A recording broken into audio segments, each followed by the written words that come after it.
Sí, padre. Muy Sí se bien, ven. muy bien. Entonces, ahí está. Bueno, pues muchas gracias. Quisiera comenzar con ustedes encomendándonos en las manos de María Santísima, nuestra Madre, y pedirle a ella que nos conceda en este espacio, en este tiempo, su gracia, su intercesión.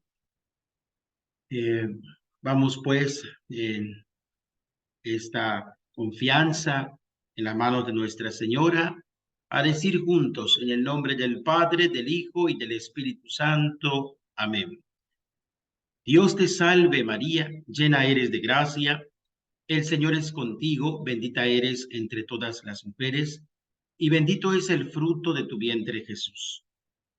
Santa María, Madre de Dios, ruega por nosotros pecadores, ahora y en la hora de nuestra muerte. Amén. Purísima Virgen María, ayúdanos.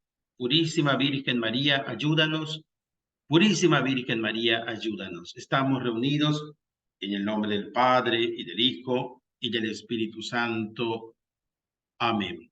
Bien, pues muy agradecido por el espacio y quisiera pues retomar un poquito de las positivas de la sesión pasada, que según entendí se atoraron un poquito por ahí, nos quedamos como mirando solamente, creo que una o dos.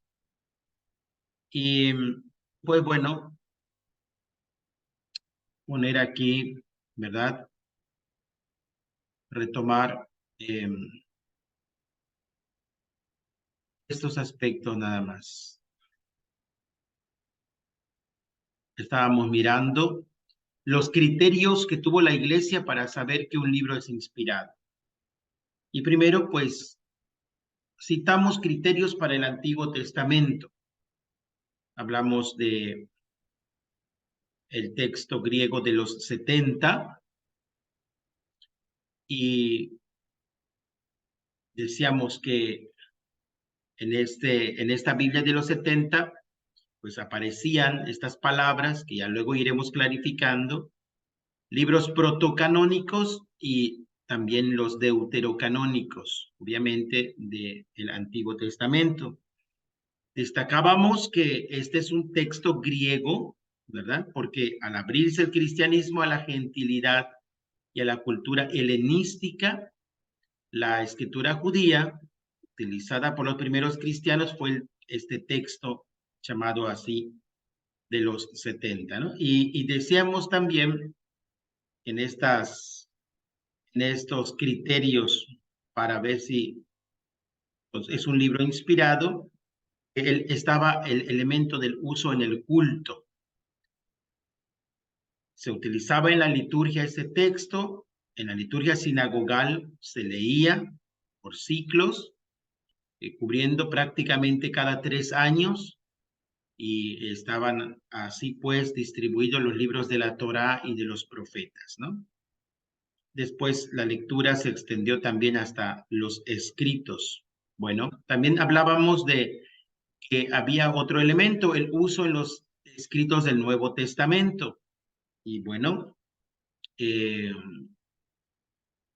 que aunque pues es verdad que no todos los libros del Antiguo Testamento se encuentran citados en el Nuevo, pero sí el Nuevo Testamento eh, deja notar algunos, ¿no?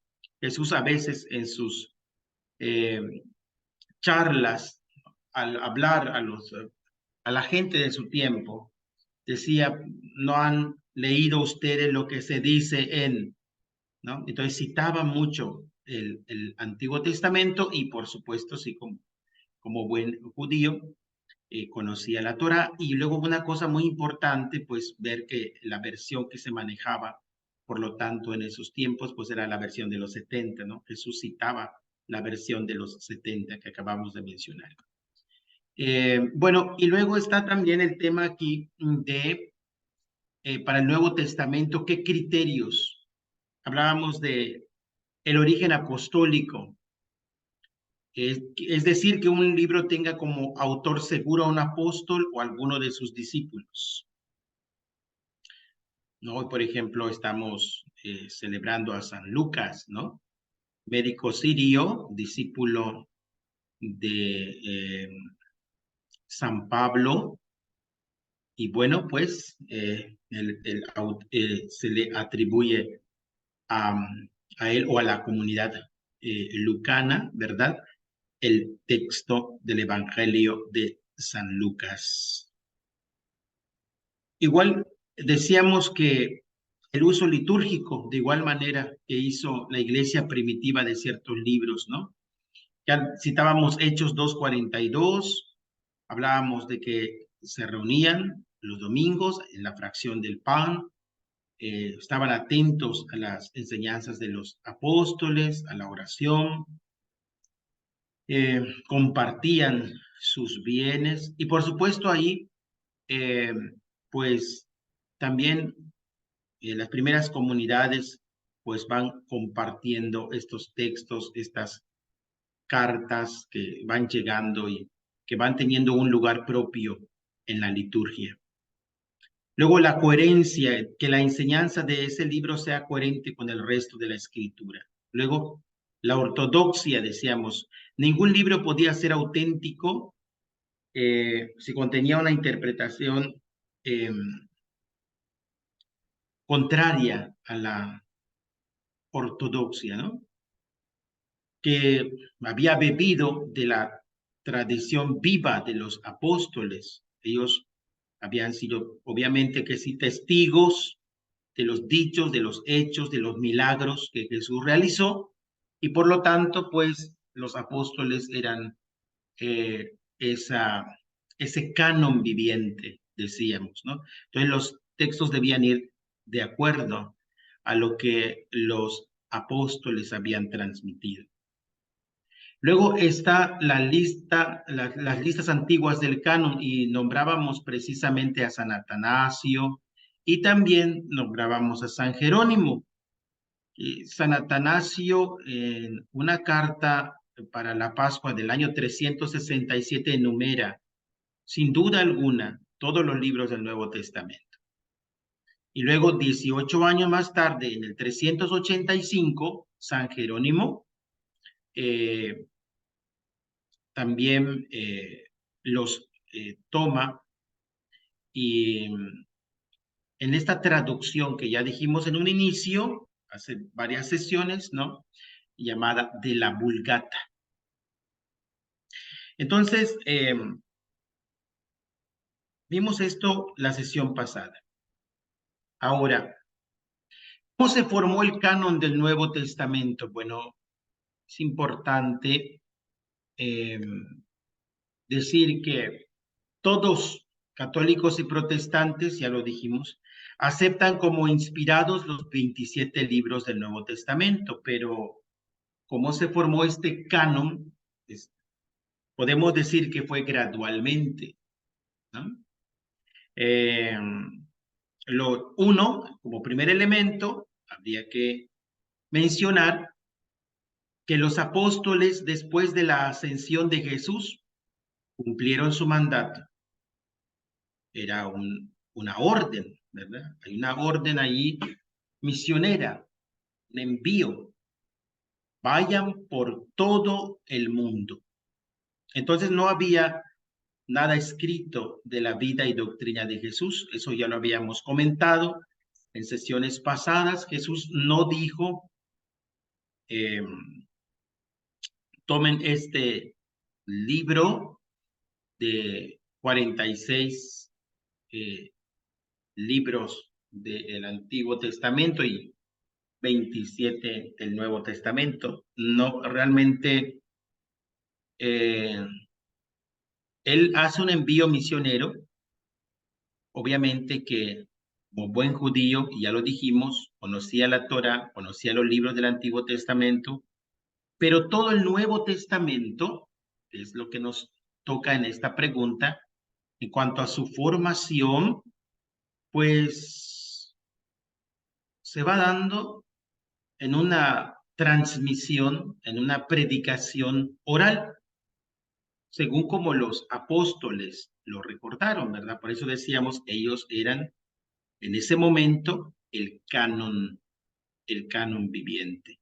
Entonces había que cuidar que lo que se escriba, lo que se diga, tenía que estar de acuerdo, ya lo dijimos en el punto anterior, en la lámina anterior, en ortodoxia, en sana doctrina, debía ser coherente a la enseñanza de los apóstoles. Vuelvo a citar Hechos 2:42. La primera comunidad, para no perderse, permanecía fiel a la enseñanza de los apóstoles. Como me enseñaban en mi noviciado, ¿no? Un cantito, a mí se me grabó para que no olvide yo ese aspecto. Decía, lo primero en la comunidad es la fe y luego caridad, y la misa con la comunión, y con Cristo en la oración. Se reunían a la fracción del pan para orar, fieles a las enseñanzas de los apóstoles, ¿verdad? Y compartiendo pues sus bienes, viviendo la caridad. Ellos eran fieles a las enseñanzas de Jesús, escuchando la predicación de los apóstoles. Entonces, esta, esta transmisión de las enseñanzas de Jesús es de manera oral, ¿verdad? Ahí vemos que está surgiendo, por supuesto que sí, la sagrada tradición. Muy importante este elemento, ¿no? Que no podemos dejar pasar. Estamos hablando de cómo se formó el canon del Nuevo Testamento. Punto 2. Los primeros escritos sobre la doctrina de Jesús son algunas cartas de San Pablo. Estamos situándonos en los años 40 aproximadamente, ¿verdad? Y pues sí, ya lo decíamos hace rato que cuando se reunían, pues a la fracción del pan, pues también compartían noticias de las comunidades, ¿no? Y se enteraban de los eventos misioneros que se venían dando. Ahorita nosotros en la liturgia actualmente hacemos una primera lectura tomada mayoritariamente del Antiguo Testamento, después un salmo como respuesta y luego una carta. Pues se va gestando desde los primeros cristianos, nuestros antepasados en la fe, ¿no? También esta forma de vivir la liturgia. Y los primeros escritos, por lo tanto, entonces, son esas cartas que comparten los misioneros como San Pablo, de cómo la predicación se va regando y va llegando a diferentes rincones, inclusive hasta con los gentiles. Después, desde el punto 3, como un tercer puntito, bueno, se hizo necesario poner por escrito la predicación de los apóstoles, por supuesto que sí. Y vamos a ver más adelantito por qué hablamos de necesario, ¿verdad? Pero cuando decimos que se hizo necesario poner por escrito la predicación de los apóstoles, ya notamos aquí que primero es la tradición, primero la transmisión oral, y después de esta transmisión oral está la Sagrada Escritura, aquello que se puso por asentado, que en lo cual no podemos decir que esté completamente todo aquello que los apóstoles vieron o testificaron, ¿verdad? Esto es importante captarlo porque a veces cuando escuchamos esa máxima lapidante, ¿no? De algunos protestantes, sola escritura, ¿no? Solo la Biblia, y lo que dice la Biblia es, y aunque sea de manera muy literal y tajante, sin tomar en cuenta el contexto, ya decíamos que un texto fuera de contexto es un buen pretexto, ¿no? Sí, tenemos solo escritura, no tomamos en cuenta la sagrada tradición, pues nos estamos exponiendo, ¿verdad? a dejar por fuera elementos muy importantes que en su caso la Santa Madre Iglesia Católica pues ha sabido cuidar, ¿verdad? Acuérdense ustedes que para nosotros la revelación, para nosotros como católicos, la revelación no es solo escritura, sino que está la sagrada tradición también y la sagrada escritura. No dos revelaciones, no, es una revelación, ¿verdad? Que se expresa en estos dos, tradición sagrada y sagrada escritura. Entonces, si ustedes van al Evangelio de San Juan y buscan el capítulo 21, Evangelio de San Juan, capítulo 21, es el último capítulo del Evangelio de San Juan, y buscan en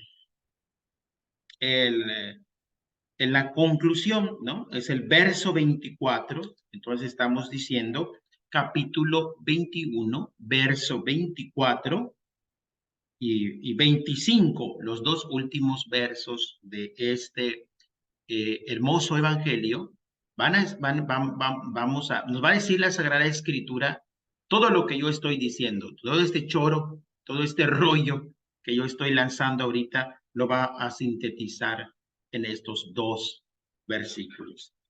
Este es el discípulo que da testimonio de estas cosas y que las ha escrito. Y nosotros sabemos que su testimonio es verdadero, dice el verso 24. Y el verso 25 dice, hay además otras muchas cosas que hizo Jesús. Si se escribieran una por una, pienso que ni todo el mundo bastaría para contener los libros que se escribieran. Esto es muy revelador en lo que estamos diciendo, ¿no? Y pues entendemos cómo va dándose un proceso para que, como decíamos hace rato, para que se vaya formando el canon del Nuevo Testamento. Vayan por todo el mundo, primer punto, ¿no? Se empiezan a conocer algunos escritos que son las cartas de San Pablo. Estamos situándonos en el contexto del siglo IV después de Cristo, por ahí. Luego se ve necesario poner por escrito la predicación de los apóstoles. Los apóstoles estaban también eh, eh, como seres humanos, habían dado la vida por Jesús como mártires, ¿verdad? A saber, solo San Juan muere de viejito, ¿verdad? Los demás son martirizados de diferentes maneras. Entonces, no era aconsejable que cada quien vaya recordando lo que entendió de la predicación de los apóstoles, sino que se pusiera por escrito y que la iglesia reconociera en esos textos efectivamente lo que los apóstoles vieron y escucharon de Jesucristo.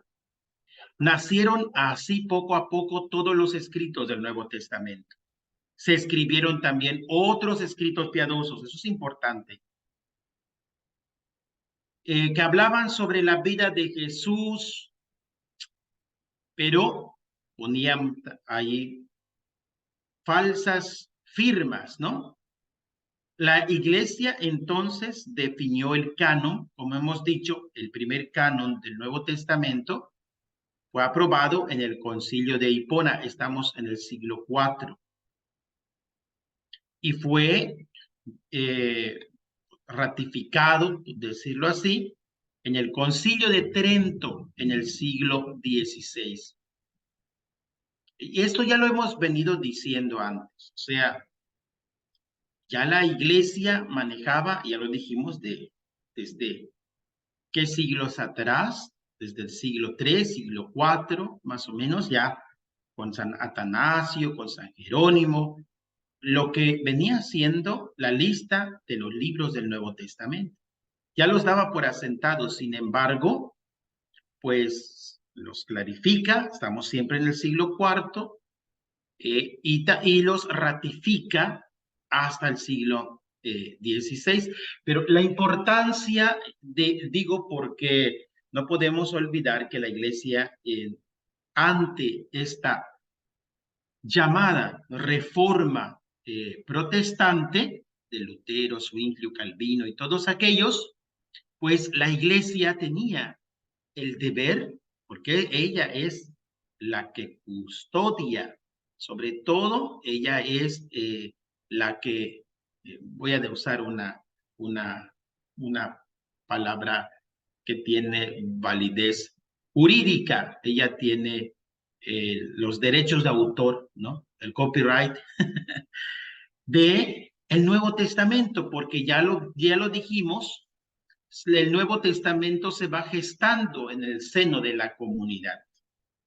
Entonces, la que está autorizada por Jesús desde el envío misionero, vayan por todo el mundo, prediquen, anuncien cuanto yo les he enseñado, está en manos de la iglesia. Entonces, ante esas herejías y todo lo que acontecía, la iglesia tenía que precisar, ratificar. Bueno, me gustaría, antes de pasar a este punto, de cómo se dividen los libros canónicos y seguir con estas palabras complicadas de deuterocanónicos, y etcétera, me gustaría nos paráramos un poquito aquí, en esta información, que se escribieron también otros escritos piadosos sobre Jesús, poniendo falsas firmas, ¿verdad? Y por eso sí, por eso era también muy importante. Esa es una de las razones que nos hace utilizar esta palabra, necesario. Se hizo necesario. ¿Por qué? Porque ya habían muchas versiones, muchos evangelios, muchos evangelios. De hecho, decenas de evangelios, ¿no? No solamente estaba Mateo, Marcos, Lucas y Juan, que es lo que nosotros conocemos en nuestras Biblias, sino que ya en ese tiempo, ante el hecho de no haber definido un canon de los evangelios y del Nuevo Testamento, pues habían surgido muchos autores, aquí decimos con falsas firmas, ¿no? Muchos textos sobre la vida de Jesús, sobre los hechos de Jesús, con falsas firmas. Tendríamos que usar la palabra apócrifa, ¿no? Eran textos apócrifos, es decir, de dudosa fuente, de dudosa procedencia. No automáticamente vamos a decir que son heréticos, pero sí que al ser apócrifos estamos diciendo que el que lo firma, firma con un nombre diferente. Uno es el autor o uno son los autores, cierta corriente de doctrina, de pensamiento, filosofía inclusive, que intentan imponer su doctrina y su pensamiento entre los cristianos y que lo ponen una firma falsa diciendo el evangelio de Magdalena, ¿no? Por ejemplo. El evangelio de, de algún apóstol X para decir, ah, sí, es enseñanza de los apóstoles. Y entonces, por lo tanto, la doctrina que ellos intentaban presentar como verdadera. Jesús dijo que en realidad no era enseñanza que iba en coherencia, en ortodoxia con la enseñanza de los apóstoles. Entonces, van surgiendo, podríamos decirlo de esta manera, dos clases de textos apócrifos, de dudosa reputación. Pero la iglesia ven la importancia de que va ella diciendo, miren, este elemento de ortodoxia es muy importante, ¿no? Ese libro está diciendo cosas contrarias a lo que los apóstoles han enseñado. Entonces, no va, ¿no? No es coherente con la enseñanza, ni con el resto de la escritura, ¿verdad? Etcétera. Entonces, vamos a ver si lo logro compartir con ustedes, a ver si está por aquí. Creo que sí, es este, y aquí está. Me dicen si lo ven, por favor. Ahí está. Si no lo ven, me dan un pitazo por ahí. Si no me dan un pitazo, es que quiere decir que sí lo ven. Entonces, tenemos aquí los evangelios apócrifos. Ese subsidio ya lo tienen en el grupo, ya se los van a poner en el grupo, ya se lo compartí a Leandro, ¿verdad? Para que ustedes lo tengan. Y estamos entonces diciendo que que esos evangelios de reputación dudosa, de origen dudoso, eh, de doctrina sospechosa, proliferan en la iglesia en el siglo II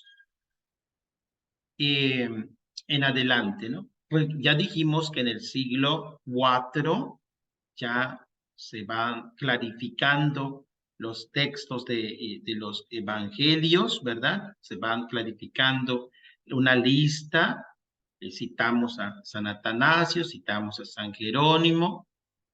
Entonces, hay que ver eh,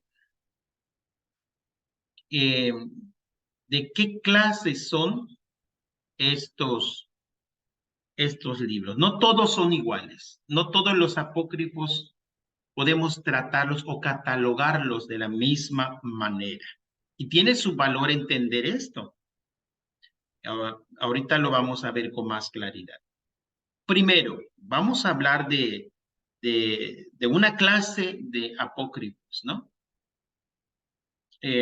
Aquellos de los que solo han quedado algunos fragmentos escritos en papiro y se asemejan bastante a los canónicos. Entonces son fragmentos, lo distinguimos así, ¿verdad? Y esos fragmentos, pues, coinciden en muchas cosas con los demás textos canónicos, con los demás evangelios canónicos aceptados, pero no son textos completos, son fragmentos. Por lo tanto, no se puede dar por asentado que todo el contenido haya sido ortodoxo. Entonces, ese texto, aunque es parecido a la enseñanza de los apóstoles, pero queda como apócrifo. Segundo, los que se conservaron completos, estos no son unos fragmentos que pueda uno decir, quién sabe qué decía lo demás. No, no. En segundo lugar, estamos frente a los que sí se conservaron completos y narran con sentido piadoso cosas acerca de Jesús y de la Santísima Virgen María. Entonces, esos textos, digamos, tienen cierta validez, cuentan muchos acontecimientos de una manera muy espiritual. Voy a usar una palabra que que suena un poquito quizás injusta, ¿verdad? Pero que son espirituales, eh, con una espiritualidad que más que piadosa, dijéramos muy exagerada, ¿no? Y que, por lo tanto, o por querer defender una verdad revelada, bueno, pues se van al extremo, inclusive hasta plantear o tener posiciones o dar afirmaciones que, que son fuera totalmente de una sana, inclusive, eh, no sana doctrina, sino una interpretaciones injustas, dijéramos, ¿no? Interpretaciones exageradas. Ahorita vamos a ver unos ejemplos para esto. Pero es importante distinguir. Uno son fragmentos escritos, otros son completos, pero tienen un lenguaje piadoso exagerado. Exagerado, exagerado. El segundo. Y el tercero, digamos, la tercera clase, por llamarle así, de apócrifos, pues son aquellos que ponían bajo el nombre de un apóstol doctrinas extrañas, que les nombraba hace rato algo de eso, y que eran enseñanzas muy diferentes a las que la iglesia creía por la verdadera tradición apostólica. Bien, entonces tenemos tres. Uno, que son fragmentos. No sabemos qué es lo que más decía y lo que poco que se sabe se parece a lo de los evangelios canónicos, pero no se puede decir este texto, no, son fragmentos. Segundo, pues se pasaron de piadosos, ¿no? Se pasaron de piadosos y no se puede dar como verdad revelada aquello que se está intentando defender en esa posición, aunque hayan tenido buena intención. Pero... Y tercero, pues aquellos que sí definitivamente, pues se intentan poner como doctrina, como enseñanza de Cristo, pero que traen escondidas doctrinas extrañas, ¿no? Una de las doctrinas más extrañas que se escondían en esos textos apócrifos y por lo tanto muchos de estos textos apócrifos tenían como autores a este grupo de personas, son los del pensamiento gnóstico. Aquellos que ustedes ya lo han de haber oído, se los han de haber explicado muy bien por otros exponentes, ¿verdad? Nada más decimos para centrarnos un poquito en esta idea de esta clase de escritos apócrifos, que esta doctrina de los gnósticos, que mucho se quiso imponer en los primeros siglos de la cristiandad, eh, por aquellos grupos de un gnosticismo que en cierto sentido era más antiguo al cristianismo, era que había una tensión entre lo espiritual y lo material, ¿no? Como que si lo espiritual, pues es lo bueno, lo que se refiere a Dios, pero lo material es malo, por lo tanto pecaminoso, se refiere a aquello impuro y por lo tanto, miren la importancia de dar estos pincelazos porque por lo tanto la encarnación no pudo haber sido. ¿Por qué? Porque Dios, que es espíritu, no iba a contaminarse con la materia. Y eso es muy grave, esas afirmaciones. Hoy precisamente estamos, digo, repito, celebrando a la fiesta de San Lucas, que nos cuenta de una manera tan maravillosa, desde en los primeros capítulos, ¿no? El tema del anuncio de la encarnación, ¿no? Si nos vamos también al texto del prólogo de San Juan, del Evangelio de San Juan, pues vamos a encontrar ahí también que es claro el apóstol cuando dice, y el verbo se hizo carne. O sea, entonces, ante esta verdad revelada, vean estos ataques, ¿no? De grupos ahí con corrientes esotéricas, filosóficas, que querían meter a fuerzas en la iglesia sus pensamientos, sus doctrinas extrañas, ¿no? La iglesia siempre vigilante, siempre cuidadosa, con esta responsabilidad, ¿verdad? De vayan por todo el mundo. Y como decíamos en un principio, pues aunque no guste a muchos, porque pues, y no lo digo porque yo quiera hacer polémica, pero pues es que es la verdad, ¿verdad? En la iglesia, en el seno de la iglesia, en el corazón de la comunidad convocada por Cristo, es donde se gestan estos libros del Nuevo Testamento, ¿no? Entonces es su deber custodiarlos. Y, por lo tanto, vamos rapidito. En cuanto al punto número 1, que estamos diciendo que son esta primera manera de clasificar los textos apócrifos, pues estamos hablando de los que solo han quedado algunos fragmentos escritos en papiro y se asemejan bastante a los canónicos, pues son escasos, ya lo dijimos, apenas si dicen algo nuevo, quizás porque, ya lo dijimos, también no se puede conocer todo su contenido.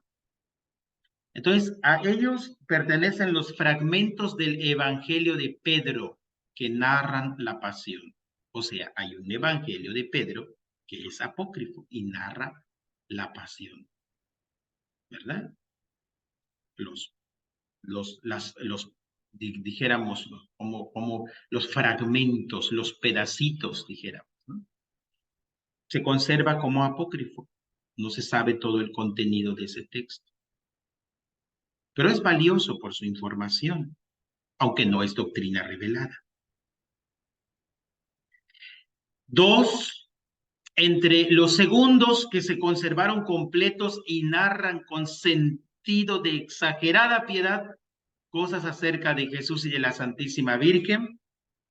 Bueno, aquí hay uno, miren. El protoevangelio de Santiago, por ejemplo, ¿no? Que es el más antiguo.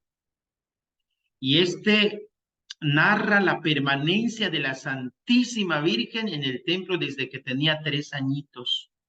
Y cómo fue designado San José, que era viudo, para cuidar de ella cuando ésta cumplió los 12 años. Los sacerdotes del templo reunieron a todos los viudos, dice el texto del protoevangelio de Santiago, y entonces un prodigio sucedió, porque pues José, que era uno de los viudos y más veteranos, pues ve que la vara florece, ¿no? Creo que el texto dice algo así, ¿no? Sueltan una paloma y la paloma debía posarse y sobre el que se posa era el elegido para custodiar a esta virgencita que ya iba a salir del templo. Pero había estado ahí había estado. Don Joaquín y doña Ana la habían llevado, ¿verdad? Ahí hay un dato importante porque, aunque es apócrifo, aunque no se tiene como verdad revelada, pero sí nos arroja datos muy importantes. Por ejemplo, ¿cuál, padre? Que los primeros cristianos, te digo, los primeros cristianos ya conocían o reconocían o llamaban, tenían esos nombres en su mente, don Joaquín y doña Ana, como los papás de la Virgen. Entonces, aunque no es doctrina revelada, pero este texto apócrifo arroja datos muy importantes para nosotros los cristianos, ¿no? Bueno, y la paloma no se posa sobre ninguno de los viudos, pero la vara de José florece. Por eso entonces ahora ya entendemos, cuando vemos a veces a un San José, primero viejito, nos sorprende, ¿verdad? La mayoría de los San Josés, como lo representaban al varón justo y castísimo José, era antiguamente más en los templos, en las imágenes, era muy viejito o barbudito, que parecía como el tatarabuelito de la Virgencita a su lado. Es porque de una o de otra forma, ¿verdad? Eso ha, se ha leído a través del protoevangelio de Santiago. Y con una varita, y una varita floreada, ¿no? Con lirios mayormente. Entonces, eh, los sacerdotes del templo, ya dijimos, reunieron a los viudos, florece la vara de José, y entonces también cuenta el nacimiento de Jesús cuando San José iba con María hacia Belén. Narra que el santo patriarca buscó una partera, si no me falla el nombre, se llamaba Salomé, y la cual pudo comprobar la virginidad de María en el parto. Y él, por eso, aquí voy a decir algo, ¿verdad? Que, que nos va a hacer entender un poquito más por qué razón decimos que, aunque son textos muy bonitos, no se tienen como revelados, pero si nos atrevemos a decir, yo dije hace rato, voy a decir una palabra atrevida, quizá un poco injusta, pero para llamarlos textos con un sentido piadoso, con una piedad exagerada, ¿no? Porque por quizás defender la virginidad de María Santísima, quizás por defender la encarnación del Hijo de Dios frente a estas posiciones gnósticas, pues se les fue la mano, ¿no? Porque decían, por ejemplo, y si no me falla el dato, este texto del protoevangelio de Santiago decía que la partera constató con los dedos la virginidad de María Santísima. Nada que ver, nada que ver. O sea, tocó la virginidad de María Santísima. Nada. Entonces ella dice, sí, siguió siendo virgen, aunque el niño nació, ¿verdad? Entonces, no, no. Quizás tenían buena intención, pero no. Otro de los apócrifos más tardíos que reconocen la misma historia es el pseudo Mateo. Cuentan que la vara floreció milagrosamente, ¿verdad? También ahí la de José. Y, y luego en una línea parecida aparecen otros apócrifos como el de la Natividad de María, se detiene en narrar también el nacimiento de la Virgen, también citan a Joaquín y Ana cuando estos ya eran ancianitos, ¿no? Ahí se puede leer el dolor de Joaquín y el dolor de Ana por no tener bebés, ¿verdad? De ahí se pueden tomar estos textos como Joaquín sale a orar y Ana también se queda por allá orando y sin que se hayan puesto de acuerdo, sin que se hayan mandado un mensaje de WhatsApp, ellos se ponen a orar en el mismo momento en diferentes lugares. Y la oración de ambos es una misma, es pues pedirle a Dios que se apiade de ellos, ¿verdad? Y ahí hacen una promesa también, igual el protoevangelio de Santiago lo habla, de llevar a esta niña, o sea, consagrar a esta criatura que Dios les conceda al templo. Y por eso la niña es llevada desde los 3 añitos al templo, porque fue una promesa que le hicieron a Dios. Es una linda historia, ¿eh? Que tiene enseñanza, por supuesto, de un amor maravilloso de don Joaquín y de doña Ana, ¿no? Porque si recordamos un poquito, escarbamos un poquito en la ley judía, pues don Joaquín, al no tener doña Ana la posibilidad de tener una descendencia con ella, pues él podía buscar la forma de tenerla por otro lado y no era visto como un pecado, era su derecho tener descendencia, pero el amor era más fuerte y entonces claman ambos a Dios.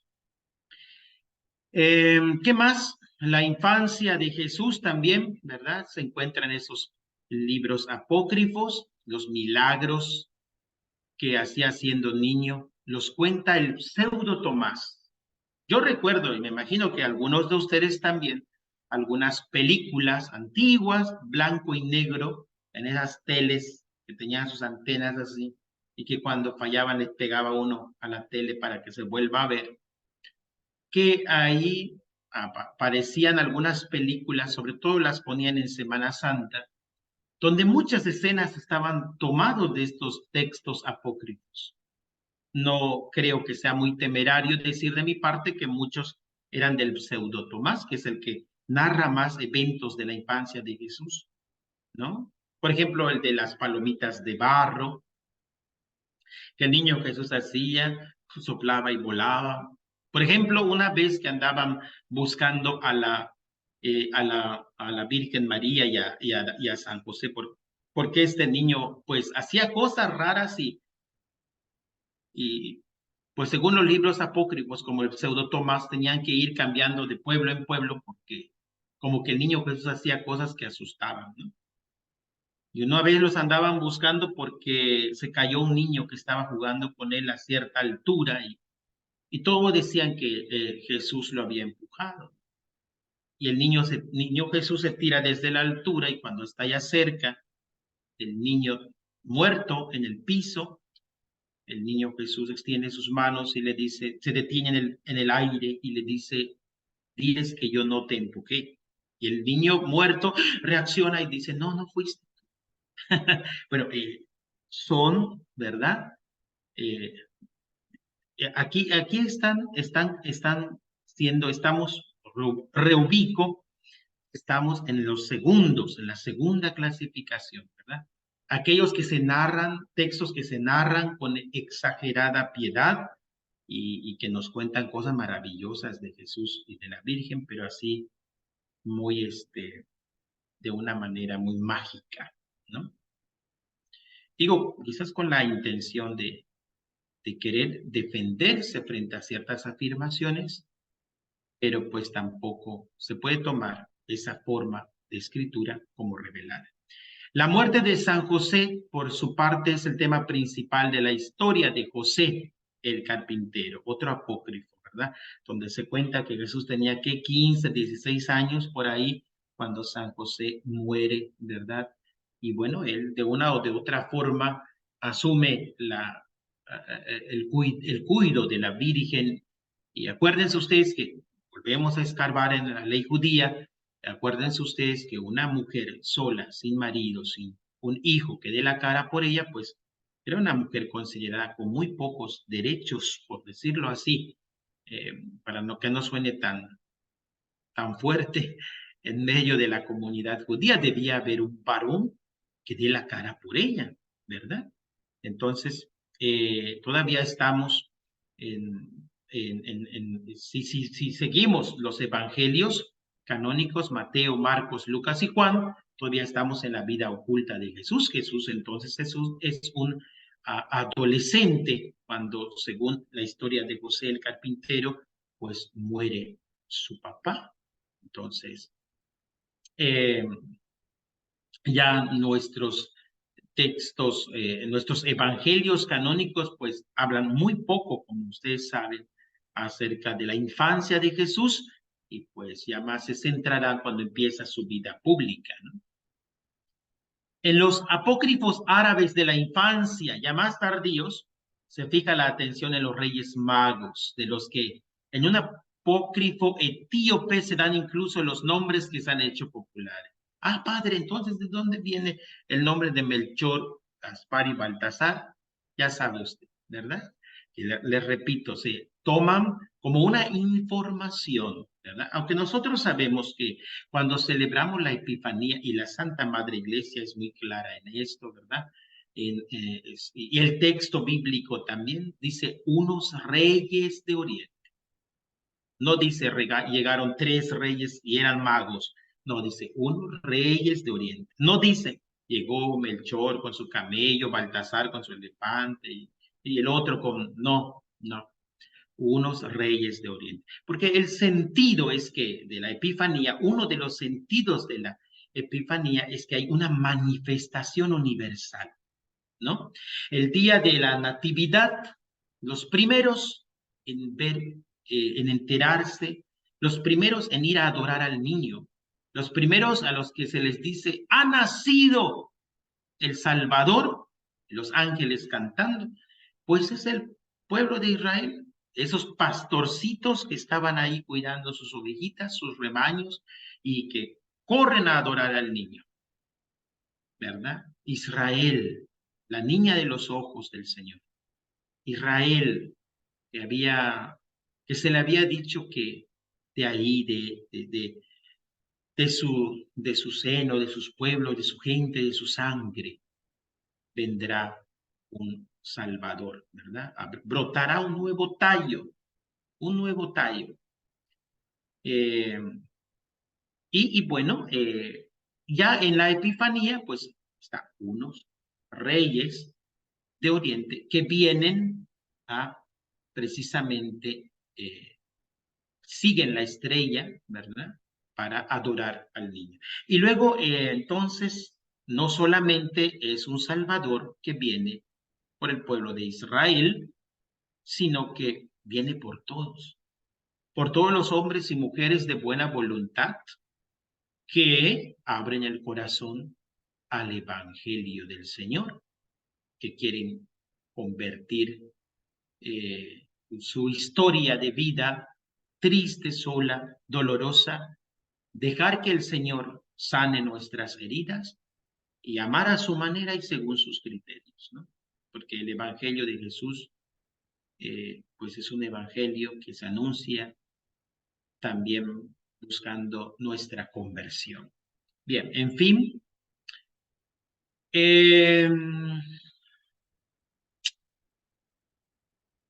un motivo muy querido en otros apócrifos como el llamado libro del reposo o el pseudomelitón fue la muerte y la asunción de la Santísima Virgen, narrando que murió rodeada de los apóstoles y que el Señor transportó su cuerpo en un carro celeste. ¿Eh? Aquí se dan los detalles, ¿no? Aquí se dice. El dogma existe, el dogma de la asunción, ¿verdad? Eh, es el 15 de agosto, si no me equivoco. Eh, Pero estos detalles de que si fue en un carro celeste, que si tenía flores o no, que si tenía fuego, no sé, les digo, ellos intentan manifestar esta fe de los primeros cristianos, pero yéndose al extremo, ¿no? Bueno, todas estas leyendas piadosas circularon con profusión en la Edad Media y sirvieron de inspiración a muchos artistas, ¿verdad? Sí, de hecho,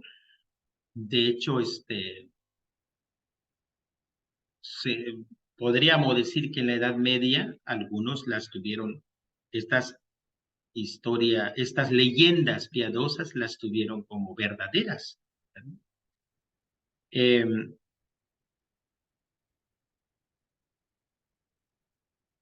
Luego vemos el punto 3. Otro tipo de apócrifos son los que proponían doctrinas heréticas, los santos padres los citan para rebatirlos. Aquí sí los santos padres tuvieron que plantearse una posición, ¿verdad?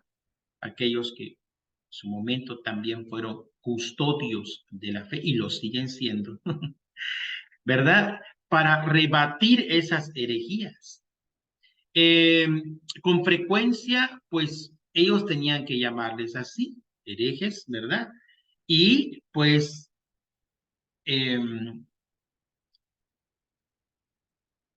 enfrentan, por ejemplo, a los textos provenientes de Marción, Basílides o Valentín.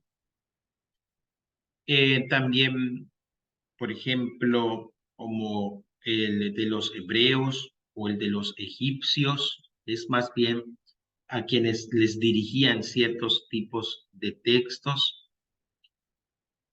Otras veces los mismos santos padres acusan a estos personajes de poner sus doctrinas bajo el nombre de algún apóstol. Ya lo decíamos hace rato. Eligen mucho a Santiago, a Tomás, y las informaciones de los santos padres se han confirmado con la aparición de unas 40 obras gnósticas. Aquí aparece la palabra que les decía hace rato, ¿no? En Nag Hammadi, Egipto, en 1945. O sea, que muchos textos que los padres citan de ciertos autores, o que ellos dicen, esto dijo fulano, esto se dijo y no es de acuerdo a la doctrina de los apóstoles, entonces se confirman que esos textos sí existen, ¿eh? Estas obras gnósticas que quizás se conocían solo porque los mencionaban los santos padres para refutarlos, ¿no? Pero hay unas obras que aparecen, decimos, 40 obras de hecho, en Nag Hammadi, en Egipto, en 1945, donde se muestra que efectivamente sí tenían razón, sí existían esas herejías que pues los santos padres en su momento supieron enfrentar. Normalmente presentan presuntas revelaciones secretas esos textos, ¿no? Gnósticos. Ciertas doctrinas como misteriosas, secretas de Jesús que nadie más sabía pero que carecen de cualquier garantía. Suelen imaginar al Dios creador como un Dios inferior y perverso, al demiurgo, una especie, ¿cómo le pudiéramos llamar? Una especie de entidad, el demiurgo, que es perverso y que deforma la realidad de las cosas, ¿sí? Y el que está de parte de la materia, ¿no? Eso que decíamos al principio, ¿no? Como si hubiera, como si lo espiritual se refiriera a Dios y lo material fuera cosa del mal, ¿no? De la impureza. Y también, pues, hablan de la adquisición de la salvación por parte del hombre a partir del conocimiento de su procedencia divina, ¿verdad? Es decir, cuánto yo conozco. Los gnósticos van a hacer mucho énfasis en eso, el conocer, ¿eh? Y si yo conozco estas doctrinas misteriosas que Dios ha revelado a unos cuantos nada más, entonces pues ahí yo estaré más cerca de la salvación, ¿verdad? Bueno, entonces aquí tenemos estos tres tipos de, podríamos llamarle así, de evangelios apócrifos, ¿verdad? Vamos pues a terminar aquí, porque ya me di cuenta que ya se me fue el tiempo. Vamos a terminar aquí y, y ya en la próxima exposición, Dios nos conceda, pues ya vamos a hablar un poco más, vamos a retomar un poco más de estos textos Más adelante vamos a citar algo de los libros apócrifos, pero ahorita ya adelantamos, ¿verdad? Y ya tienen ustedes también allá un material que se les va a compartir para poder hacer una lectura pues más concienzuda al respecto. Bien, yo termino con esto por ahora y no sé si hay alguna indicación.